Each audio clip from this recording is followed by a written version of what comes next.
हमारे स्वर्गीय पिता प्रभु जी, हम आपको धन्यवाद देते हैं पिता। अभी तक आपने संभाला प्रभु। हम प्रत्येक आपके चरणों में वचन सीखने के लिए जब आ रहे हैं प्रभु, आपकी उपस्थिति हमारे मध्य में हो प्रभु। पिता, अपने वचन को हम एक एक को खोल कर दें प्रभु, समझने के लिए सहायता कर। पवित्र आत्मा, हम एक एक से आप बात करें प्रभु।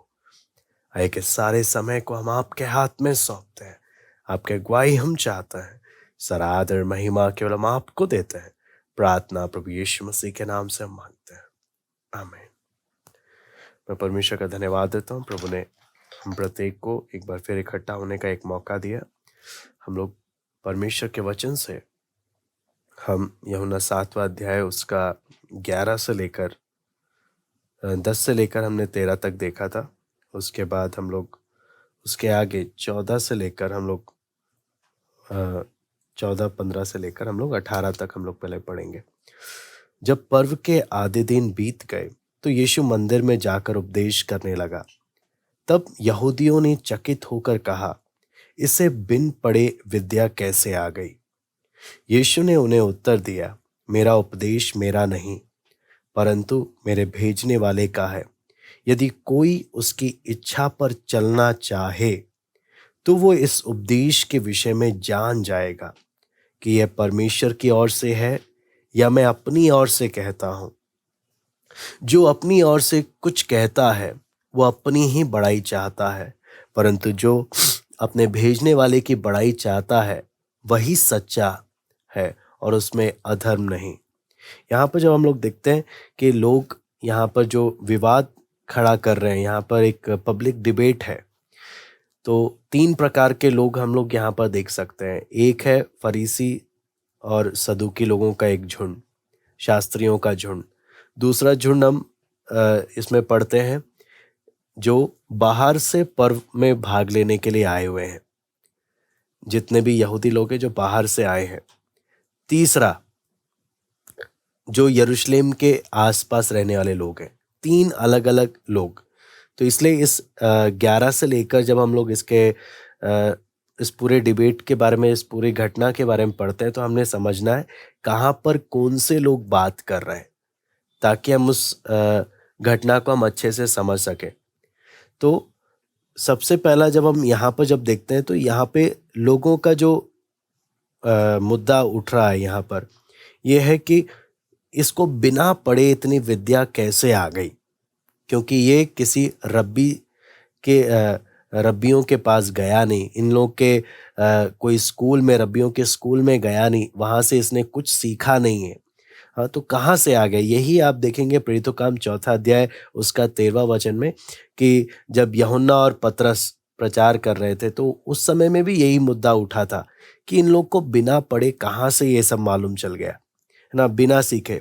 तो क्योंकि उन लोग का एक सिद्धांत था कि अगर किसी ने भी वचन से व्यवस्था के विषय में कुछ भी बताना है तो उसने पहले जाकर उस जगह में जहाँ व्यवस्था को सिखाया जाता है, शास्त्रियों के पास, फरीसियों के पास जाकर उनसे ट्रेनिंग लेकर, रब्बियों से सीख कर फिर जाकर वो बोल सकता है। और रब्बियों की एक आदत है, वो कभी भी अपने अधिकार से कभी कुछ नहीं बोलते थे। उनका जब भी वो सिखाते थे वो क्या बोलते थे, ऐसा उस रब्बी ने कहा है, उस गुरु ने कहा है, ऐसी शिक्षा है, ऐसी मान्यता है, ऐसे कर कर वो लोग क्या करते थे, सिखाते थे। लेकिन यहाँ पर जब हम देखते हैं प्रभु यीशु मसीह के बारे में, प्रभु यीशु जब सिखा रहा है तो वो किसी और रब्बी का उदाहरण नहीं ले रहा, किसी और गुरु का उदाहरण नहीं ले रहा, किसी शिक्षा का उदाहरण नहीं ले रहा, बल्कि सीधा बोलता है, मैं तुमसे कहता हूं। वो अधिकार के साथ कह रहा है। तो लोग प्रभु यीशु को देखकर हैरान इस बात में कि पहली बात, इसने कहीं जाकर पढ़ाई लिखाई की नहीं, है ना, इसने किसी रब्बी के स्कूल में जाकर अध्ययन नहीं किया। दूसरी बात, ये अधिकार के साथ, खुद के अधिकार के साथ ये बोलता है। तो यहाँ पर एक गलीली बड़ई को इतना सब कुछ कहाँ से आ गया? और सारे लोग, उनके अंदर एक डर रहता था कि मूसा की व्यवस्था के बारे में कभी भी हिम्मत के साथ अपने दम पर नहीं बोलते थे, लेकिन यीशु मूसा की व्यवस्था के बारे में दिलेरी से एक एक बात को खोलकर बोल रहा है। तो इसलिए इन लोग के अंदर ये आके इसको कैसे इतना मालूम चल गया, ये इतने अधिकार के साथ ये कैसे बोल सकता है। यहाँ पर एक चाल थी जहाँ पर यीशु चाहे तो ये बोल सकता है कि मुझे किसी टीचर की ज़रूरत नहीं है। हाँ, मैंने खुद से सीख लिया है सब कुछ, और मुझे सब कुछ खुद मालूम है, मुझे किसी टीचर की ज़रूरत नहीं है, मुझे कहीं से, और मैंने सब कुछ खुद सीख लिया है, मुझे किसी की मदद नहीं चाहिए, ऐसे भी बोल सकते हैं। लेकिन प्रभु यीशु इस प्रकार से नहीं बोल रहा। यहाँ पर इससे हम लोग क्या चीज़ समझ सकते हैं कि बहुत बार ये एक ट्रैप होता है, एक चाल होता है, और जहाँ पर बहुत लोग अपने खुद की महिमा के लिए, खुद के घमंड में आकर ऐसी टिप्पणियां दे देते हैं कि मैंने किसी से नहीं सीखा, मैंने सब कुछ अपने आप से खुद से ही सीखा है, कर कर ऐसे कर कर लोगों के अंदर एक भावना आ जाती है बात बोलने की। लेकिन आप देखें, प्रभु यीशु मसीह ऐसे नहीं बोल रहा। प्रभु यीशु मसीह की बात को जब हम देखते हैं, आप देख लेंगे यूहन्ना 12:49, यूहन्ना 12:49, प्रभु यीशु मसीह के किस प्रकार से बार बार किस बात को महत्व देते हुए बोलते थे। क्योंकि मैंने अपनी ओर से बातें नहीं की, परंतु पिता जिसने मुझे भेजा है उसी ने मुझे आज्ञा दी है कि क्या क्या कहूं और क्या क्या बोलूं। यहां पर आप देख सकते हैं प्रभु यीशु मसीह साफ साफ बोल रहा है। यह यीशु ऐसे नहीं बोल रहा कि हाँ मुझे टीचर की जरूरत नहीं है, मैंने खुद से सब कुछ सीखा हुआ है, हाँ सब कुछ मेरा अपना ही है, कर कर। यीशु कभी भी क्रेडिट नहीं ले रहा कि हाँ सब कुछ मेरा अपना है, बल्कि क्या बोलता है कि मैंने अपनी ओर से बातें नहीं की, वरन पिता जिसने मुझे भेजा उसी ने मुझे आज्ञा दी है कि क्या क्या कहूं और क्या क्या बोलूं। तो क्रेडिट सारा किसको है? पिता की ओर जा रहा है कि पिता ने। ऐसे आप यूहन्ना 14:10 आप पढ़ेंगे, यहां पे लिखा है, क्या तू विश्वास नहीं करता कि मैं पिता में हूं और पिता मुझ में है? ये बातें जो मैं तुमसे कहता हूं अपनी ओर से नहीं कहता, परंतु पिता मुझ में रहकर अपने काम करता है। तो यहां पर भी हम देखते हैं कि मैं अपनी ओर से नहीं कह रहा। आगे वचन में हम कई जगह में प्रभु यीशु मसीह की इन बातों को देखते हैं। प्रभु साफ साफ बोलता है, मैं अपनी ओर से कुछ नहीं बोलता, जो मैं सुनता हूं वही कहता हूं। यानी सारी महिमा किसको? पिता को मिले।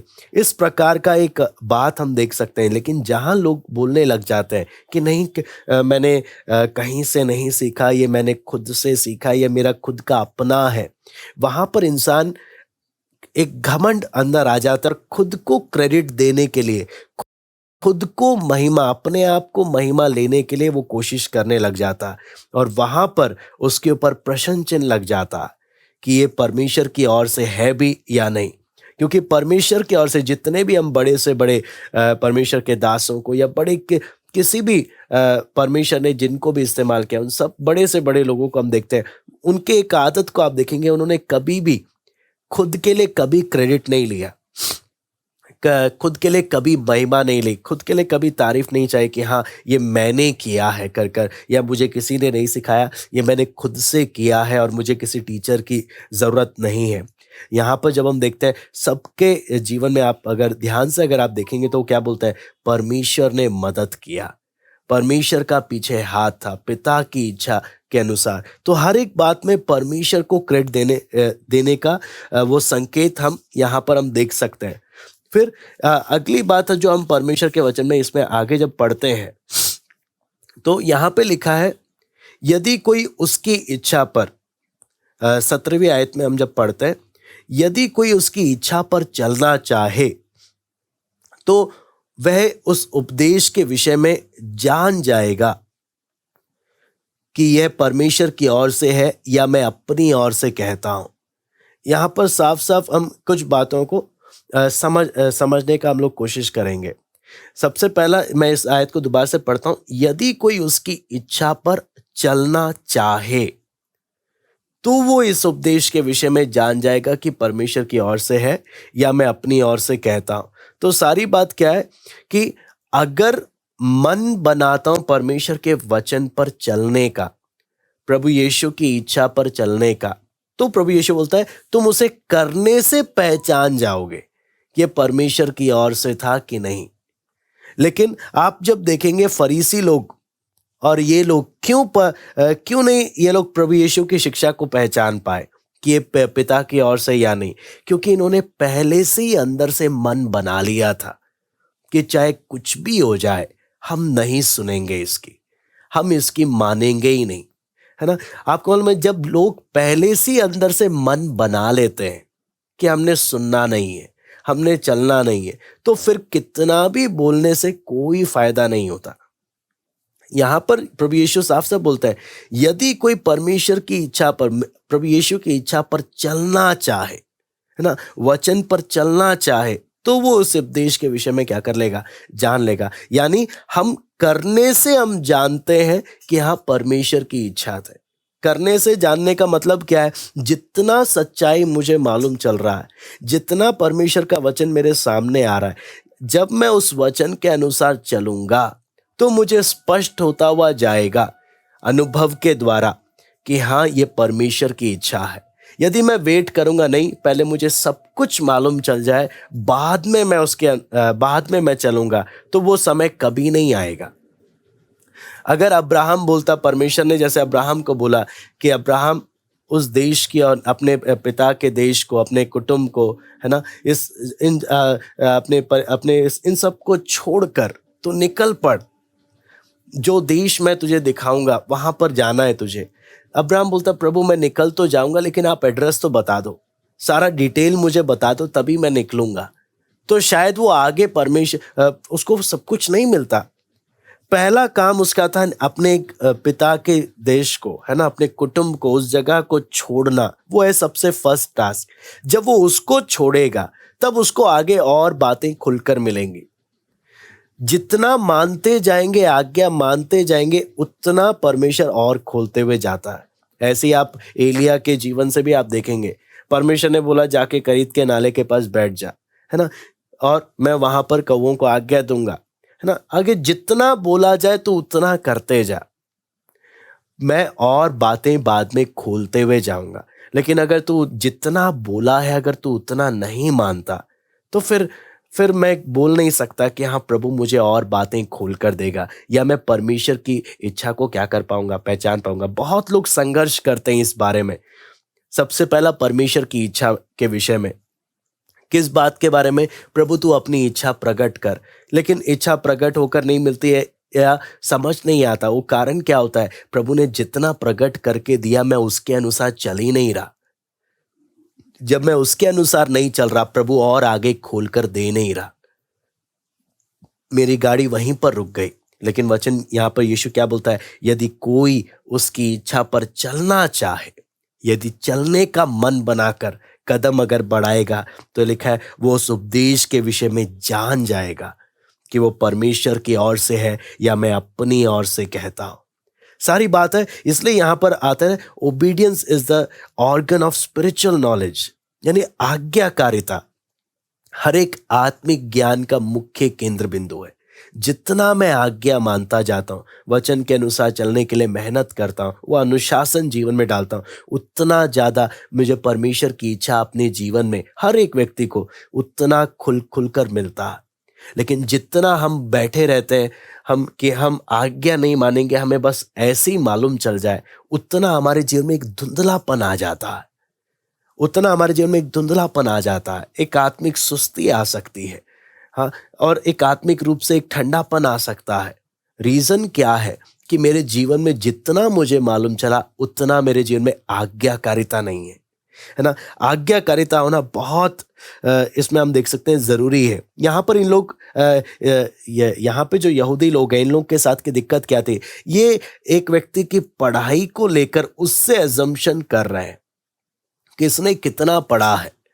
प्रभु यीशु यहाँ पर लोगों को और भी बातें खोलकर प्रकट कर दे रहा है कि तुम यहाँ पर तुम परमेश्वर से सीधा सच्चाई जाने बिना तुम इन रब्बियों से जो सेकंड हैंड नॉलेज यानी दूसरे से ले लेकर बस कुछ बातें बताते हैं, है ना, कुछ बातें बताते हैं, लेकिन तुम उनकी बातों को पूरा यकीन कर लेते हो।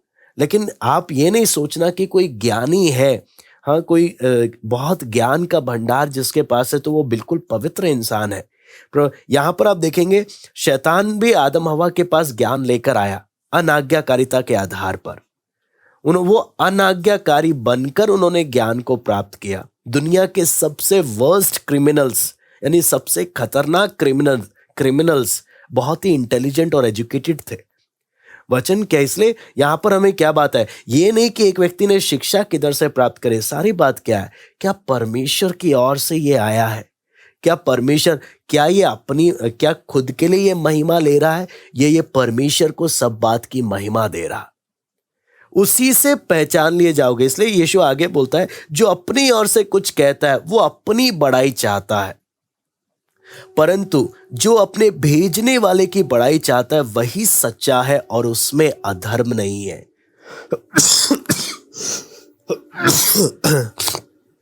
यहां पर यही बात हम प्रभु यीशु के जीवन से हम लोग देखते हैं कि हम वचन पर चलने के द्वारा हम परमेश्वर की इच्छा को अच्छे से हम लोग जान सकते हैं। लेकिन आगे अब जब देखते हैं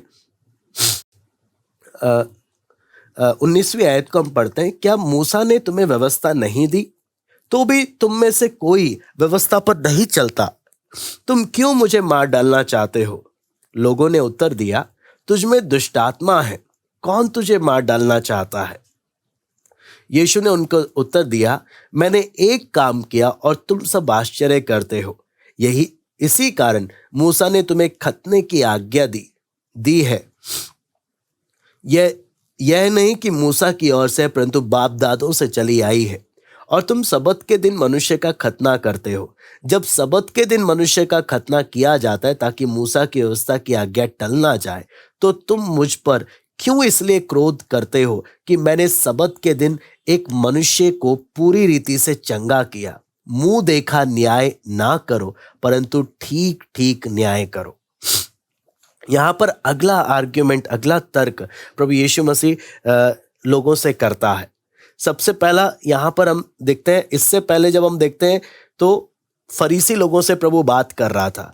लेकिन जब प्रभु ने इन लोगों से जब इनको बोला कि तुम मुझे मार डालना क्यों चाहते हो, क्या मूसा ने तुम्हें व्यवस्था नहीं दी? 19वीं आयत को जब हम पढ़ते हैं, तो भी तुम में से कोई व्यवस्था पर नहीं चलता, तुम मुझे क्यों मार डालना चाहते हो? तो यीशु यहाँ पर व्यवस्था को लेकर यहाँ पर आ रहा है, क्योंकि यहाँ पर सारा मुद्दा उठ गया कि ये लकवे के रोगी को इसने चंगा क्यों किया। तो इसलिए यहाँ पर जब सब लोग इसको घेर रहे थे, इसको मार डालने के लिए पूरी योजनाएं बना रहे थे, तो जो पर्व के लिए जो लोग दूर दूर से आए थे, उन्हें इस बात का कोई आइडिया नहीं था कि ये यरूशलेम में चल क्या रहा है। ये फरीसी और शास्त्री लोग, ये सब मिलकर, सदूकी लोग मिलकर यीशु को मार डालने का षड्यंत्र रच रहे हैं, कुछ भी उनको मालूम नहीं था। लेकिन इन्होंने इस समय में क्या किया, इन्होंने सोचा कि प्रभु यीशु सिर्फ ऐसी सोच रख रहा कि हाँ इसको सताया जाएगा। तो इन्होंने बोला, कौन तुझे सताएगा? आगे यहाँ पे लिखा है, लोगों ने इसलिए दिया, तुझ में दुष्टात्मा है, कौन तुझे मार डालना चाहता है? लोग ऐसे क्यों बोल रहे हैं कि तुझ में दुष्टात्मा है, कौन तुझे मार डालना चाहता है? रीजन क्या है? प्रभु यीशु यहाँ पर आप देखेंगे सीधा सीधा धार्मिक अगुओं को टारगेट बना रहा। धार्मिक अगुओं को क्योंकि धार्मिक अगुए क्या बोल रहे हैं, ये पढ़ा लिखा नहीं है, इसने कहीं से शिक्षा प्राप्त नहीं की है, ये इसके अपने व्यक्तिगत विचार है, और क्या बोल रहे हैं कि इसने देखो व्यवस्था को ये तोड़ता है। ऐसे करके बहुत कुछ जब बोलते, यीशु उन पर सीधा जब अटैक कर रहे तो लोगों को, यहाँ पर लोग क्या बोलते हैं, तुझ में दुष्ट आत्मा है। क्यों लोग बोल रहे हैं तुझ में दुष्ट आत्मा है, कोई तुझे मार डालना नहीं चाहता? क्यों? हाँ, तूने हमारे धर्म के बारे में ऐसा क्यों तू बोल रहा है? हमारे धार्मिक अगुओं के बारे में तू क्यों ऐसा बोल रहा है? हमारे धार्मिक, इन लोगों का सोच क्या है, हमारे धार्मिक अगुए कभी गलत कर नहीं सकते, इनसे कभी गलती नहीं हो सकती, हाँ इनसे कभी पाप नहीं हो सकता, हमारा धर्म बिल्कुल सही है, ये कभी कुछ गलत नहीं कर सकता। आज भी बहुत से लोगों की सोच ऐसी है कि वो जिनके करीब आ जाते हैं, वो उनके हमेशा पक्ष में ऐसे चिपक जाते हैं कि नहीं, हमारे ये लोग कभी गलती कर नहीं सकते, इनसे कुछ हो नहीं सकता। हाँ, जो भी उनके खिलाफ बोलेगा तो हम क्या बोलेंगे, वो क्या बोलेंगे, तुम में दुष्ट आत्मा है, तुम गलत हो, हमारे विश्वास के बारे में, हमारे लोगों के बारे में, हमारे धर्म के बारे में गलत ना बोलो। यहाँ पर प्रभु यीशु मसीह इसलिए जब ऐसी बातें जब सामने आई, जब लोग ऐसे बोलने लग गए, हाँ, क्योंकि वो उनको अच्छे से नहीं जानते, लेकिन यहाँ पर प्रभु यीशु मसीह वहां पर इनकी सटीकता से इनके बारे में बोलता है कि यीशु साफ साफ बोलता है, तुम मुझे सबत के दिन मैंने एक बीमार को चंगा किया और तुम बना रहे हो। हाँ, तुम खुद सबत के नियम को तोड़ते हो। जब भी खतना करने का दिन आता है, वचन में व्यवस्था में मूसा ने दिया 8वें दिन क्या करना है, खतना करना है, और कितनी बार वो दिन सबत का दिन आ जाता है और तुम सबत के विधि को तोड़कर तुम 8वें दिन उस खतना का कार्य करते हो और मेडिकल सारे इक्विपमेंट्स उन सब चीज़ों का काम करके व्यवस्था को तुम तोड़ देते हो, सबत के दिन को तुम तोड़ देते हो। हाँ, तुम सबत के दिन को तोड़ो तो चलेगा, हाँ, ये ठीक ठीक है, और मैं एक बीमार व्यक्ति को मैंने पूर्ण चंगाई दे रहा हूं और तुम मुझ पर उंगली उठा रहे हो, जो खुद व्यवस्था को तोड़ते हैं। प्रभु यीशु साफ साफ उन पर बोल रहा है, तुम खुद व्यवस्था को तोड़ते हो और मुझ पर उंगली उठा रहे हो कि मैंने जो भला काम किया वो गलत है। कहने का मतलब इंसान की आदत को हम देख सकते हैं कि जो काम खुद गलत कर रहा है वो अपनी गलती को ध्यान नहीं देता, और वही गलती अगर दूसरा करे तो उसको जान से मारने तक का इतना कठोर नियम निकालने को भी क्या हो जाएगा, वो तैयार हो जाएगा। ये इंसान का हम स्वभाव देख सकते हैं, जब एक इंसान मन से अंदर से कितना कठोर हो जाता है, कितना अंदर से उसका स्थिति बिगड़ जाता है, ये बात हम वहां पर देख सकते हैं। इसलिए यीशु क्या बोलता है, मुंह देखा न्याय ना करो परंतु ठीक ठीक न्याय करो। फिर आगे जब हम देखते हैं 25 से उसके आगे हम जब पढ़ते हैं, तब कुछ यरूशलेम वासी कहने लगे, क्या ये वही नहीं जिसे मार डालने का प्रयत्न किया जा रहा है? परंतु देखो, वो तो खुल्लम खुल्ला बातें करता है और कोई उससे कुछ नहीं कहता। क्या सरदारों ने सच सच जान लिया है कि यही मसीह है? इसको तो हम जानते हैं कि ये कहाँ का है, परंतु मसीह जब आएगा तो कोई ना जानेगा कि वो कहाँ का है। तब यीशु ने मंदिर में उपदेश देते हुए पुकार कर कहा, तुम मुझे जानते हो और ये भी जानते हो कि मैं कहाँ का हूं। मैं तो आपसे नहीं आया, परंतु मेरा भेजने वाला सच्चा है, उसको तुम नहीं जानते। मैं उसे जानता हूं क्योंकि मैं उसकी ओर से हूं और उसी ने मुझे भेजा है। इस पर उन्होंने उसे पकड़ना चाहा तो भी किसी ने उस पर हाथ ना डाला, क्योंकि उसका समय अब तक ना आया था। फिर भी भीड़ में से बहुत से लोगों ने उस पर विश्वास किया और कहने लगे, मसीह जब आएगा तो क्या इससे अधिक आश्चर्य कर्म दिखाएगा जो इसने दिखाए। यहां पर हम इस भाग को जब हम देखते हैं, यहां पे तीसरे झुंड है। पहला झुंड हमने देखा फरीसी लोगों से प्रभु यीशु बात कर रहा था। दूसरा झुंड हमने देखा जो पर्व में लोग जो आए वो यीशु से बात कर रहे, तुझ में दुष्ट आत्मा है। लेकिन यीशु सीधा फिर भी फरीसियों से बात कर रहा, क्योंकि यीशु को मालूम है ये लोग को मालूम नहीं है, ये अनजाने में ऐसे बोल रहे हैं। तीसरा यहां पर देखते हैं यरूशलेम वासी जो यरूशलेम के रहने वाले हैं, वो लोग बोल रहे, देखो इस व्यक्ति के साहस को देखो, इसको लोग मार डालना चाहते हैं तब भी ये क्या कर रहा है, ये खुल्लम खुल्ला बातें कर रहा है और खूब ये प्रचार कर रहा है। और तो इनके अंदर है कि क्या सरदारों ने सबने जान लिया कि यही मसीह है? हाँ, क्या उन लोगों को मालूम चल गया? लेकिन यहां पर हम बोलते हैं, इसको तो हम जानते हैं कि ये कहाँ का है, परंतु मसीह जब आएगा तो कोई ना जानेगा कि वो कहाँ का है। एक गलत विचारधारा को वो लेके चल रहे थे। वो गलत विचारधारा उन लोगों का क्या था? बेशक इन्होंने व्यवस्था में पढ़ा कि हाँ वो दाऊद की संतान होगा, वो उसका जन्म बेतलहम में होगा, ये सब बहुत सारी डिटेल्स व्यवस्था में परमेश्वर ने सदियों से लिखकर इन लोगों के हाथ पहुंचा दिया। लेकिन इन लोगों का फिर भी अनुमान ये क्या सोच लेके चलते थे कि नहीं, मसीहा जब आएगा किसी को मालूम नहीं चलेगा कहां से होगा, क्या होगा। और यहां पर इनका अगला गलती क्या है, वो बोलते हैं इसको तो हम जानते हैं ये कहां का है। अगर इन लोगों ने अच्छे से यीशु को जाना होता तो वो कभी भी ऐसी बातें नहीं बोलते। इससे हम इंसान के बारे में क्या चीज हम देख सकते हैं, मनुष्य की आदत के बारे में हम क्या चीज देख सकते हैं कि बहुत बार इंसान उसे जो लगता है वो उस बात पर यकीन कर लेता है, ना कि चीजों को अच्छे से जांचे और परखे बिना। हाँ, किसी उनको लगा कि हाँ हम इसको जानते हैं और सीधा कंक्लूजन पर आ गए, निष्कर्ष पर आ गए, ना कि रुककर अच्छे से उस व्यक्ति के बारे में जानने का प्रयास किया। बहुत बार हम लोग भी ऐसे ही न्याय कर बैठते हैं, बिना चीजों को अच्छे से जाने, और गलत निष्कर्ष पर आ जाते हैं। ये एक इंसान के अंदर जो होने वाला गलती है। इसलिए यहां पर हम देखते हैं यीशु ने मंदिर में उपदेश देते हुए पुकार कर कहा, तुम मुझे जानते हो और यह भी जानते हो मैं कहाँ का हूं। मैं तो आपसे नहीं आया, परंतु मेरा भेजने वाला सच्चा है, उसको तुम नहीं जानते। यहां पर यीशु ने एक बहुत बड़ी टिप्पणी दी, जिसको ये लोग बिल्कुल बर्दाश्त नहीं कर सकते थे। बिल्कुल बर्दाश्त करने का ना करने का कारण क्या है, मैं इससे पहले अगर आपको बताऊं, यहां तक कि दूसरी सदी में भी जस्टिन मार्टियर, जो परमेश्वर के संत जन थे, उन्होंने वो भी जब यहूदियों से बात कर रहे थे, मसीहा से संबंधित विषय पर जब उनका बातचीत हो रहा था, उस समय में भी वहां पर जो बातचीत हुई वो किस संदर्भ में थी कि उन लोग का, यहूदियों का उस समय में भी विश्वास क्या था कि मसीहा, उन लोग का सोच क्या है, मसीहा जब आएगा उसको भी नहीं मालूम चलेगा कि मैं मसीहा हूं, और जब तक एलिया आकर उसका अभिषेक नहीं करेगा उसको सामर्थ नहीं मिलेगा, और एलिया ने आकर लोगों के सामने उसको प्रकट करना है। ये सोच लेकर चल रहे थे यहूदी लोग।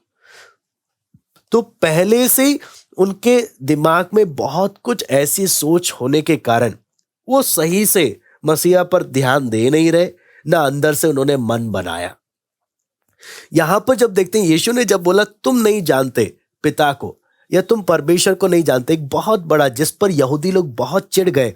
यहां पर लिखा है उन्होंने उसे पकड़ना चाहा तो भी किसी ने उस पर हाथ नहीं डाला। क्यों पकड़ना चाहा? इजरायली और परमेश्वर का जो रिश्ता है वो शुरू से, अगर बाप दादों के समय से देखे, अब्राहम के समय से देखे, एक बहुत ही पुराना रिश्ता है। और यहां पर एक व्यक्ति आकर इनको साफ साफ क्या बोलता है, तुम परमेश्वर को जानते नहीं हो, तुम उसको जानते नहीं हो। तो कर इनके सीधा ईगो पर एक खतरनाक चोट लग गई कि हम उसके चुने हुए लोग हैं, हमारे पास उसकी व्यवस्था है, हमारे पास जीवता परमेश्वर है, और तुम बोलते हैं हम उसको जानते नहीं है, और तू जानता है तेरा परमेश्वर के साथ वो संबंध है जो हमारा नहीं है।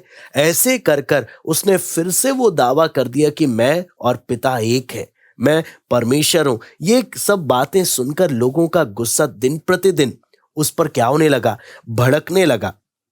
लेकिन वहां पर लिखा है फिर भी भीड़ में बहुत से लोगों ने उस पर विश्वास किया और कहने लगे मसीह जब आएगा तो क्या इससे अधिक आश्चर्य कर्म दिखाएगा जो इसने दिखाया। यहां पर हम देखते हैं बहुत लोगों ने फिर भी उस पर क्या किया, विश्वास किया, उसके आश्चर्य कर्मों के कारण, क्योंकि उन लोगों को समझ में आने लगा, जो अंदर से सिंसियर थे। यहां पर सारी बात आती है, अंदर से सिंसियर थे, सच्चाई के जानने वाले थे, उन्होंने मसीह को पहचाना और उस पर विश्वास किया।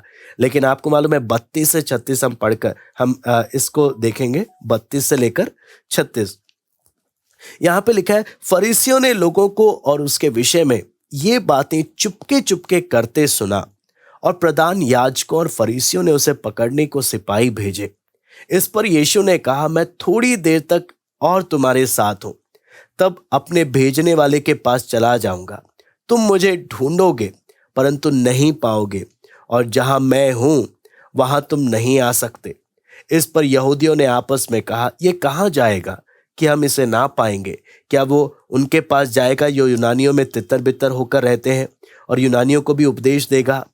ये क्या बात है जो उसने कही, तुम मुझे ढूंढोगे परंतु ना पाओगे, और जहां मैं हूं वहां तुम नहीं आ सकते। इस घटना को जब हम पढ़ते हैं परमेश्वर के वचन में, तो यहाँ पे साफ हमें मालूम चलता है कि जब फरीसियों को मालूम चल गया कि लोग चुपके चुपके क्या बातें कर रहे हैं और लोग यीशु पर विश्वास कर रहे हैं, तो इन्होंने मंदिर के सिपाहियों को भेजा यीशु को पकड़ने के लिए। लेकिन मंदिर के सिपाही भी खाली हाथ वापस लौट कर आ गए। खाली हाथ लौट कर आए, यीशु को पकड़ने के लिए गए थे लेकिन यीशु को पकड़े नहीं, बल्कि खाली हाथ वापस लौटे। क्यों? जब ये पकड़ने गए, यीशु ने इनको एक चेतावनी दिया, जिस चेतावनी को सुनकर ये लोग वापस आ गए। और ये एक चेतावनी बहुत ही गंभीर चेतावनी है, जिसे हम लोग भी ध्यान दें, क्योंकि हम वचन में जब हम मत्ती 7 हम पढ़ते हैं, वहां पर प्रभु यीशु का वादा हम पढ़ते हैं। वो क्या है? ढूंढोगे तो तुम पाओगे, ये यीशु का वादा है। लेकिन 7:34 जब आप पढ़ेंगे, यहां पे लिखा है, तुम मुझे ढूंढोगे परंतु नहीं पाओगे, जहां मैं हूं वहां तुम नहीं आ सकते। यहां पर यीशु की एक चेतावनी है। पहला, तुम वादा क्या है? तुम ढूंढोगे तो पाओगे। चेतावनी क्या है? तुम मुझे ढूंढोगे परंतु नहीं पाओगे, है ना। और इसलिए यशाया 55:6 में क्या लिखा है, उसको मैं पढ़ना चाहूंगा। यशाया 55:6। हम इन 3 आयतों को कंबाइन कर कर हम लोग यहां पे देखेंगे। जब तक यहोवा मिल सकता है तब तक उसकी खोज में रहो, जब तक वो निकट है तब तक उसे पुकारो। अब इन तीनों आयतों को अगर हम जोड़ें और तीनों आयतों को जोड़कर हम देखें, प्रभु यीशु का वादा है, ढूंढोगे तो पाओगे। लेकिन एक चेतावनी क्या है, एक सलाह क्या है? जब तक मिल सकता है वो, उसकी खोज में रहो। हाँ, जब तक वो निकट है उसे पुकारो। लेकिन ऐसा ना हो बहुत देर हो जाए, फिर तुम मुझे ढूंढोगे और तुम्हें नहीं मिलेगा। यानी एक वादा भी है, साथ में एक चेतावनी भी है। जो लोग आत्मिक जीवन को हल्के में लेते हैं, जो प्रभु के साथ के संबंध को हल्के में लेते हैं, जो उद्धार को हल्के में लेते हैं, जो पवित्र आत्मा की भरपूरी को हल्के में लेते हैं, परमेश्वर के साथ के संबंध को, जब इन बातों को जो हल्के में लेते हैं, परमेश्वर बोलता है उनके लिए एक चेतावनी है। अभी समय है, इसके लिए मेहनत करें। लेकिन अगर हम निग्लेक्ट करने लग जाएंगे, हम अनदेखा करने लग जाएंगे, मन को अंदर से कठोर कर लेंगे, बहुत देर हो जाएगी, फिर तुम ढूंढोगे परंतु ना पाओगे। इसलिए जब तक समय है तब तक इस बात पर मेहनत करो, है ना। जब तक समय है, ऐसा ना हो, बहुत लोगों, कई लोगों का जीवन जब वो लोग जीते हैं, कितने दिन निकल जाते हैं प्रभु के साथ अपने संबंध को ठीक किए बिना, प्रभु के सामने शुद्ध हुए बिना, जीवन में गलतियां किए हैं उन बातों को ठीक करे बिना ऐसे ही आगे बढ़ जाते हैं, मनों को कठोर करते हुए। चेतावनी क्या है? अभी समय है। सिपाही लोग यीशु को पकड़ने के लिए आए, प्रभु का चेतावनी क्या? अभी समय है, मेरे पास वो है, मैं तुम्हें दे सकता हूं। लेकिन अगर तुम इस बात को नहीं समझे, मैं चला जाऊंगा, मैं जहां जाऊंगा वहां तुम नहीं आ सकते। तो अक्सर अगर आप देखेंगे इजरायलियों के इतिहास को, ये कहां का दुनिया भर में ये तितर बितर हुए थे।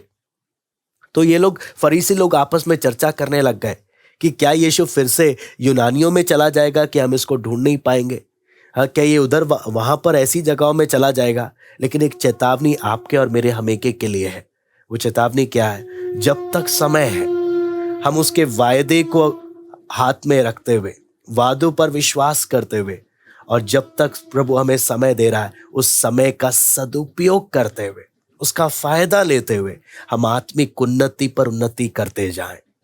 नहीं तो ऐसी, अगर हम लापरवाही में, अगर कहीं पर भी आत्मिक जीवन में लापरवाही दिखाएंगे, ऐसा ना हो कि प्रभु क्या बोले, तुम मुझे ढूंढोगे लेकिन तुम मुझे नहीं पाओगे। तुम उस समय यत्न से ढूंढोगे तो सही, लेकिन मैं तुमसे दूर हो जाऊंगा, वो एक बहुत देर हो जाएगी। वाह, अगर मैं सच्चे मन से उसकी खोज में लगा हूं, मैं हर समय उसके साथ एक अच्छे संबंध को बनाए रखने में, आत्मिक जीवन में मेहनत कर रहा हूं, तो मेरे लिए वादा एक आशीष है। लेकिन अगर मैं लापरवाही दिखा रहा हूं, यही आयतें मेरे लिए एक चेतावनी भी है, कहीं ऐसा ना हो बहुत देर हो जाए। सिपाही लोग उस चेतावनी को, उन्होंने वो चेतावनी उनके दिल तक चले गई, वो वापस खाली हाथ लौट आए। उन्होंने महायाजक और फरीसियों के आदेश का पालन नहीं किया और वापस चले गए। उनको मालूम है अगर हम वापस जाएंगे हमें नौकरी से निकाला जा सकता है, हमें जान से मारा जा सकता है, लेकिन ये लोग वापस आ गए। क्यों? जैसा इस व्यक्ति ने बात किया ऐसा आज तक किसी ने नहीं किया। सिपाही लोग अपने याजकों के, महायाजकों ने मन कठोर किया हुआ था, फरीसियों ने मन कठोर किया हुआ था, लेकिन ये सिपाहियों ने क्या बोला? नहीं, हम महायाजक और फरीसियों के आदेश का उल्लंघन करेंगे, लेकिन हम प्रभु की बात को गंभीरता से लेंगे। आज आप और मैं भी जब हम परमेश्वर के वचन को सीख रहे हैं, हम बात को हल्के में भी ले सकते हैं, गंभीरता से भी ले सकते हैं कि प्रभु जब तक समय तूने हमें इस जीवन में दिया है, दिन प्रतिदिन तेरे करीब आने के लिए, मेहनत करने के लिए सहायता कर। ऐसा ना हो कि बहुत बार क्या है, कई लोग पाप में जीवन बिताने के अपने पाप में जीवन बिताते हुए उनका आदत ऐसा हो गया है, पाप में जीवन बिताते हुए आदत ऐसा हो गया है कि अब उनको परमेश्वर की जरूरत है करके भी महसूस नहीं हो रहा। ये एक बहुत बड़ी एक अलार्म की घंटी, बहुत बड़ी एक चेतावनी है कि इतना ज्यादा अपनी मन मर्जी और इच्छा अभिलाषाओं में जीवन ना बिताएं, जहां आपको परमेश्वर की जरूरत है कर कर वो महसूस होना भी आपके जीवन में समाप्त हो जाए। कितने लोग ऐसे हैं जिनको परमेश्वर की जरूरत है कर कर महसूस नहीं होता। क्यों? पाप में जीवन बिताते बिताते आदत ऐसी हो गई।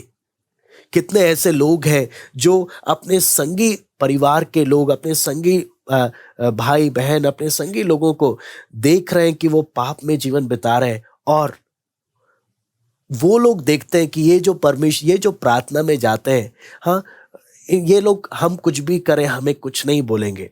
आज आपको मालूम है वचन में जब देखते हैं, वचन से हम जब देखते हैं लोगों को जो पाप में जीवन बिताते हैं, परमेश्वर के भक्तजनों से डर क्यों नहीं लगता? उसका डर ना लगने का कारण क्या है? क्योंकि जो परमेश्वर के भक्त होने का दावा करते हैं वो खुद पाप में डूबे पड़े हैं। जबकि सच्चाई तो क्या होती, एक धर्मी जन के सामने एक अपराधी को एक डर लगता है, एक पाप में जीवन बिताने वाले को एक डर आता है, मैं इस व्यक्ति के सामने मैं कुछ भी गलत करूं, एक डर लगता है। क्या हमारे जीवन परमेश्वर के सामने वो सही है कि सामने वाले को एक डर लगना चाहिए कि इस व्यक्ति के सामने मैं जो मन में आए मन मर्जी नहीं कर सकता? हाँ, आज वो लोग बड़े जल्दी हाथ तो धो देते हैं कि हाँ, हम बोल नहीं सकते, हम सुन नहीं सकते। आपको मालूम है यूहन्ना बपतिस्मा देने वाला एक एदोमी राजा हेरोदेस एक एदोमी, एक यहूदी भी नहीं है। जब उसने गलत कदम उठाया, इसने अपनी आवाज को उठाया, ये बोला हेरोदेस जो तूने किया वो गलत है, और उसके कारण उसे अपनी जान देनी पड़ी। लेकिन आपको मालूम है हेरोदेस के दिमाग में एक तस्वीर था। वो क्या तस्वीर क्लियर था? ये परमेश्वर का भक्त जन था, ये परमेश्वर का भक्त जन था, और वचन बोलता है वो उससे डरता भी था। राजा तक उससे डर क्यों रहा है?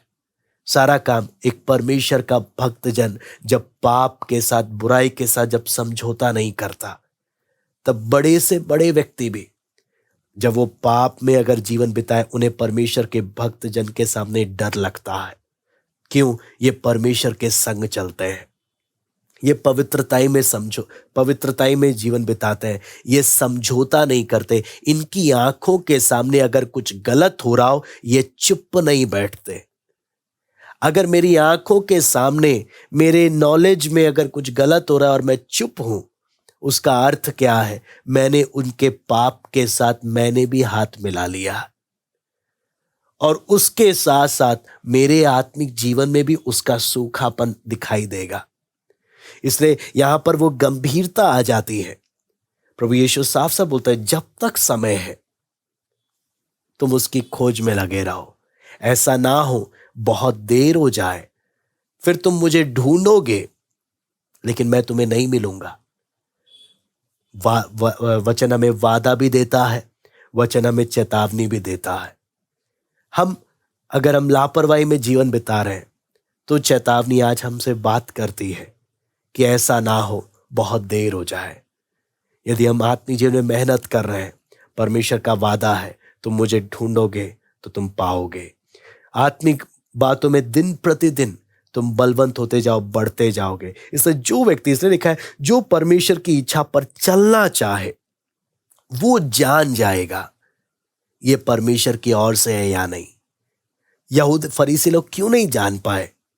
क्योंकि वो परमेश्वर की इच्छा पर चलना ही नहीं चाहते थे। आपको मालूम है फरीसियों के साथ का पाखंड क्या है? वो मुंह से बोलते थे हम परमेश्वर के पीछे चलने वाले लोग हैं, हम व्यवस्था के अनुसार चलने वाले लोग हैं, लेकिन फिर भी वो यीशु को मार डालना चाहते थे। वो यीशु को मार डालना चाहते थे। बाहर से दिखा रहे हैं हम वचन पर चलने वाले लोग हैं, हम परमेश्वर के चुने हुए लोग हैं, लेकिन यीशु को मार डालना चाहते हैं। आज बहुतों के जीवन में ये पाखंड दिखता है। हम प्रार्थना में जाते हैं, हम वचन सुनते हैं, लेकिन हम बोलते भी हैं प्रभु तेरी इच्छा पूरी हो जा, लेकिन अंदर से मन पहले ही बनाकर हम बैठते हैं कि नहीं, हमने अपनी मर्जी करनी है। और यही पाखंड बहुत बहुत ज्यादा आपको मालूम है दिखता है और लोग ठोकर खाते हैं। लेकिन जहां हमारा यीशु बोलता है, प्रभु यीशु साफ से बोलते हैं, जो पिता की इच्छा पर चलना चाहे, जिसने अंदर से संकल्प बनाया है पूर्ण मन से, जो सीधे मन से, पूर्ण मन से परमेश्वर की इच्छा पर चलने के लिए उसने जिसने मन बनाया, वो जान जाएगा, वो जान जाएगा कि ये परमेश्वर की ओर से है या नहीं। आज मेरे जीवन में मुझे कितना एक कॉन्फिडेंस है कि मैं परमेश्वर की इच्छा के अनुसार हूं, या मैं अपने मन मर्जी के अनुसार चल रहा हूं, या मुझे क्लियर नहीं है। साफ साफ बोलता है जो पिता की इच्छा पर चलना चाहे वो जान जाएगा। सारी बात है, जो जितना उसको मालूम है उसके अनुसार चलने के लिए उतना मेहनत कर रहा। लेकिन अगर मेहनत ही नहीं कर रहे, हम वेट कर रहे हैं जब मुझे सब कुछ मालूम चल जाए, तो वो कभी प्रकट होने वाला नहीं है। यहां पर लोगों के साथ हुआ धोखा क्या है? उन्हें जो लगता था उसके अनुसार उन्होंने क्या किया? निष्कर्ष लिया। उन्हें जो लगता था, यहां पर हम इस डिबेट में, इस पूरे 11वें अध्याय में हमने देखा, पूरे 7वें अध्याय का पूरा 11 से हमने 36 में हमने क्या चीज देखा कि लोगों की आदत को हमने देखा। पढ़ाई लिखाई से एक व्यक्ति को नापने का कोशिश कर रहा है, ये कितना समझदार है, या इसकी बातों पर विश्वास करना चाहिए या नहीं करना चाहिए। दूसरा, अपने धार्मिक गुरुओं के प्रति, अपने लोगों के प्रति इतना अटूट इन लोगों का संबंध है, लगाव है कि उनके विषय में कुछ गलत सुनने को तैयार नहीं है कि हाँ ये गलती कर सकते हैं कि नहीं कर सकते। तीसरा बात क्या, इन लोग का पाखंड को हम देख सकते हैं। खुद भी व्यवस्था को तोड़ते हैं, लेकिन हाँ दूसरा व्यवस्था को तोड़ रहा है करके उसको जान से मार डालने का पाखंड दिखाते हैं। खुद सबत के दिन विधि को हमेशा तोड़ते हुए आए हैं। हाँ, प्रभु बोलते हैं तुम खुद तोड़ते हो लेकिन मुझे मार डालना चाहते हो। ये इनके पाखंड को हमने देखा। फिर हमने देखा कि ये बोलते हैं हम परमेश्वर के पीछे चलते हैं, लेकिन इनकी आदत को हमने देखा कि ये लोग क्या कर रहे हैं। ये लोग परमेश्वर के पीछे चलने का दावा कर कर यीशु को जान से मार डालना चाहते हैं। फिर हमने परमेश्वर के वचन के में यीशु के वादे को और उसके चेतावनी को देखा। वो क्या है? ढूंढोगे तो पाओगे, जब तक समय है उसकी खोज में लगे रहो, जब तक वो निकट है उसकी बाट जो हो। चेतावनी क्या है? कहीं ऐसा ना हो बहुत देर हो जाए, फिर तुम मुझे ढूंढोगे लेकिन मैं तुम्हें मिलूंगा नहीं। तो इसलिए इस चेतावनी को भी, उसके वादे को भी और उसकी सलाह को भी, हम तीनों बातों को ध्यान में रखते हैं, हम प्रार्थना करते हैं। हमारे स्वर्गीय पिता प्रभु जी, हम आपको धन्यवाद देते हैं। पिता, अभी तक आपने संभाला प्रभु, आपके वचन से जब हम सीख रहे हैं प्रभु, हम एक एक से आप बात करें, हमारे एक एक के विवेक के द्वारा अपने आप को जांचने के लिए आप सहायता करें। कहीं मेरे आत्मिक जीवन में किसी प्रकार की लापरवाही तो नहीं है, कोई ढिलाई तो नहीं है। जब तक समय है आपके संग संग दिन प्रतिदिन करीब पर करीब आपके आने के लिए प्रभु सहायता कर। आपकी सिद्ध इच्छा हमारे जीवन में प्रभु पूरी होने पाए। जो चेतावनी आपका वचन हमें देता है, ऐसा ना हो कि बहुत देर हो जाए, फिर तुम मुझे ढूंढोगे लेकिन नहीं पाओगे। प्रभु वो चेतावनी को हर एक गंभीरता से ले और अपने आत्मिक जीवन में गंभीर होते हुए आपके साथ के व्यक्तिगत संबंध में प्रभु उसे ठीक करते हुए आगे बढ़ते जाए। जो समय आपने हमें एक एक को दिया है, उस समय में प्रभु आपकी सिद्ध इच्छा को अपने जीवन में पूरा करने के लिए सहायता कर, आपको भाने वाला जीवन हम जीने पाए।